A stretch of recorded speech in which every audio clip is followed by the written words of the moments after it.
இன்னைக்கு திங்கக்கிழமை சிம்பிளாக ஒரு 1 pot ரைஸ் தான் லஞ்ச் பாக்ஸ்க்கு பேக் பண்ணியிருந்தேன். எப்படி பண்ணுறதுன்னு பார்க்கலாமா? இதுக்கு ஃபஸ்ட்டு ஒரு பேனில் நல்லெண்ணெய் ஊற்றி நல்லெண்ணெய் நல்லா சூடானதும் கடுகு போட்டுடலாம். கடுகு இந்த அளவுக்கு நல்லா பொரிஞ்சு வரணும். கடுகு நல்லா பொரிஞ்சதுக்கப்புறம் நம்ம சின்னதாக கட் பண்ணி வச்சுருக்க பூண்டையும் ஆட் பண்ணிடலாம். பூண்டு நல்லா எண்ணெயிலே ஃப்ரை ஆகணும். இப்போ நான் கட் பண்ணி வச்சுருக்க ஆனியனும் ஆட் பண்ணிக்கிறேன். ஆனியன் நல்லா மீடியம் குக் ஆனதும் நம்ம கட் பண்ணி வச்சுருக்க டொமேட்டோவும் ஆட் பண்ணிடலாம். டொமேட்டோ நான் பாதி கட் பண்ணி போட்டு மீதி பாதி இந்த மாதிரி பேஸ்ட் மாதிரி அரைச்சி ஊற்றிருக்கேன். மார்னிங் பிஸி ஒர்க்கில் இந்த மாதிரி பேஸ்ட் மாதிரி அரைச்சி ஊற்றுனோம்னா சீக்கிரம் குக் ஆகிரும். டொமேட்டோ நல்லா இந்த மாதிரி எண்ணெயிலேயே நல்லா ஃப்ரை ஆகணும். இப்போது ஒரு சிட்டிக்கை மஞ்சத்தூள், அரை ஸ்பூன் சாம்பார் தூள், அரை ஸ்பூன் மிளகாய் தூள், தேவையான அளவு உப்பு, எல்லா மசாலாஸும் நல்லா எண்ணெயிலேயே நல்லா ஃப்ரை பண்ணிக்கலாம்.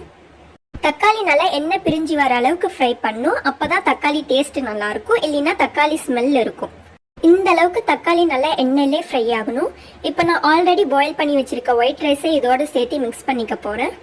ஒயிட் ரைஸ் நல்லா தக்காளியோடு மிக்ஸ் ஆகிற அளவுக்கு நல்லா மிக்ஸ் பண்ணிக்கலாம். அவ்வளோதான், ஈஸியான ஒரு 1 pot ரைஸ் ரெடி. நம்ம குயிக்காக லஞ்ச் பாக்ஸ் பேக் பண்ணணுன்னா இந்த மாதிரி ஒரு ஈஸியான ரெசிபியை செஞ்சு நம்ம லஞ்ச் பாக்ஸ் பேக் பண்ணிடலாம். சைட் டிஷ்ஷாக நான் பொட்டேட்டோ சிப்ஸ் தான் வச்சுருந்தேன். அவ்வளோதான், ஈஸியான லஞ்ச் பாக்ஸ் ரெசிபி பேக் பண்ணி முடிச்சேன்.